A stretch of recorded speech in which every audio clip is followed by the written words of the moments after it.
Audiobook Chapter 118, Closure. Riel handed an umbrella to Akio to shield him from the rain and send him away.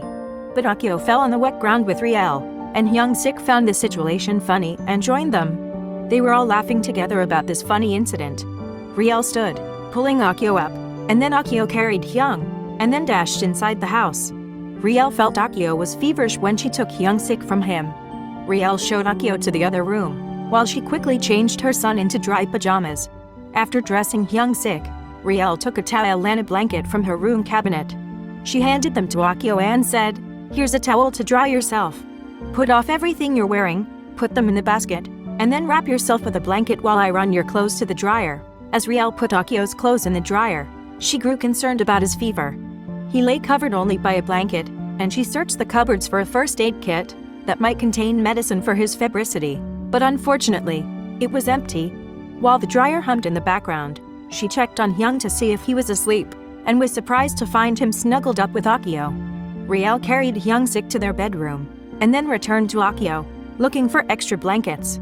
She was relieved to find a comforter and added it to the duvet covering Akio to keep him warm. Finally, she headed back to the dryer. Riel went close to Akio, then touched his forehead. His temperature was high. The more she became worried. She went to the kitchen, took a basin with cold water and a face towel, then dampened the towel on his forehead, face, and neck. She partially removed the comforter and slowly wrapped the quilt around his body. Then she soaked the wet towel on his arms, hands, legs, and feet. Riel stayed awake until Akio's fever subsided. At dawn, Akio woke up, finding Riel asleep by his bedside. He saw the basin and face towel beside Riel. Akio touched his skin and forehead and found the comforter covering him. He realized he got sick and feverish, thinking of the fatigue at work and getting soaked in the rain. Akio looked at Riel lovingly and concernedly. When Riel moved abruptly, Akio promptly closed his eyes, pretending he was still asleep. Then he touched her face and brushed her hair with his fingers. Riel stared at Akio with utmost concern. Then she touched Akio's forehead and his hands. Thinking that Akio was okay, she took the basin and left the room. With eyes half closed, Akio watched Riel as she moved out of the room, then smiled. Later, he rose from the bed and saw his dried clothes, then dressed up despite feeling weak. Meanwhile, Riel went to her bedroom to look after Hyung-sik. She touched her son's forehead, fearing he might have caught a fever because of being soaked from the rain. She heaved a sigh of relief when Hyung's temperature was normal. She was about to stand when Hyung flinched and asked for his papa. "Mommy, where is Papa?" Hyung-sik's face showed little sadness. "Papa's still asleep, baby. He was sick last night." Hyung descended from the bed and ran to the door, but Riel cautioned him. "Papa's still asleep. Wait for him till he wakes up." "Okay," she suggested. "Please, Mommy, I won't wake him. Promise." He tiptoed to Akio's bedroom and was surprised when he saw Akio coming out of the bathroom, wiping his wet face with a towel. "Papa, I missed you." Hyung hugged Akio's legs, so Akio picked him up, and both hugged each other. "I miss you too, my little tyke. How are you? You're taller and heavier now," Akio happily said as he tossed Hyung lightly. "Come, Papa. Let's have breakfast. Mommy is making pancakes," Hyung invited Akio, and there was no vessel for the joy, for what he felt at that moment. Riel stared at Akio blankly, but invited him to sit with Hyung. Akio felt uncomfortable and was about to open his mouth to talk, when Riel spoke.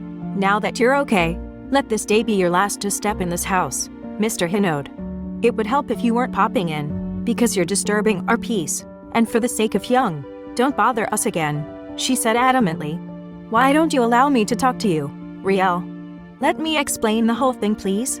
Riel took her mobile phone from the table and showed something to Akio, and she raised it before him to make him read the text message. "How do you think you can explain this? Do you have to say more?" Akio's eyes grew wide, and he was stunned. He became furious about the text message sent to Riel. "Riel, I want to clarify something. Nicole and I were never in a relationship. I backed away from her because I knew it wasn't going anywhere. I mentioned this to you before our first date. When you saw us together that day, it was innocent. Nicole was just helping me with my tie. Also, I've been searching for you for quite some time, and was thrilled to find you where I was assigned to work with the hotelier. It seems like fate brought us together." Akio reached for Riller's hand, but Riel quickly withdrew from his clasp. I do not know what to believe, Akio. I meant it when I explained that I wanted to be alone. It was not that I was cutting you out of the picture, but I chose to get away from everyone, because I didn't want all of you to be affected by my grief and sorrow. I could not help myself to heal if you or anyone in my family was always around, soothing me, comforting me. For what?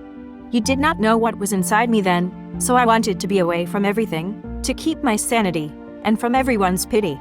And then you, of all people, would turn your back on me and bid me goodbye. Sayonara. It felt like a final farewell. You just added more sorrow to my grief. That was the worst thing I got, than grief for my dead husband. And then this. You and Nicole had been working together since. It was hard for me to believe that nothing was going on between the two of you. And why would she say she's pregnant, if it's not true? I don't want her to go through what Hyunki did to me, Akio, and you're doing the same thing to her, now that you have found me. This is preposterous. Stop making a fool out of me. I've been there already. Didn't I? Akio? Didn't I? Akio was at a loss for words. He couldn't think well, because of a stabbing headache he was feeling. Akio was not well yet. He thought he was not in good condition, and didn't want to argue with Riel, for it might end up in a heated argument he tried to avoid. His head bent down, wearing a sad face, Akio spoke in a low tone. I'm going now, bye, Hyung-sik. Take care of Mom. And so he left downcast. He sat in his car thinking, and he couldn't remove from his imagination the way Riel looked concernedly at him, while she was checking his forehead, and just the thought of seeing her asleep by his bedside with a basin and towel. He knew. Riel still cares for him.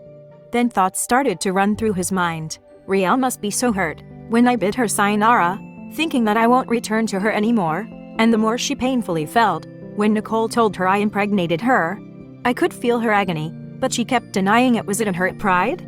Or had she finally given up to give way to Nicole because she didn't want Nicole to go through what she had gone through? Then Nicole, why did she do this? I told her things won't work between us. What will she gain by telling a lie? Akio's face became dark and severe. He started the engine and sped off. Reaching his home, Akio walked with heavy steps, brows furrowed, and his face was indescribable. He forcibly pushed the main door, making everyone stunned. They all went speechless. They were uncomfortable, feeling something terrible was brewing, making them confused and edgy. The three men whispered, asking each other, what wrong had we done? Akio went straight to the living room and looked out the window, his hands in his trouser pockets. His silence was deafening, while the three men were waiting for an explosion of words from Akio. Then Akio, still looking out the window, spoke. I'd like to talk to Nicole, commanded Akio. Nolan walked briskly to Nicole's room, saying, come quick. Sir, Akio wishes to see you. Nicole went out, relaxed and smiling, then approached Akio. You want to see me, Akio?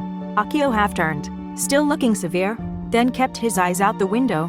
He asked, what happened between you and Riel? Nicole. Nicole flushed a puzzled look, and replied, me and Riel? We haven't met yet, Akio. Why do you ask? Akio faced Nicole, and in a low, gruff voice, he said, you're lying, Nicole.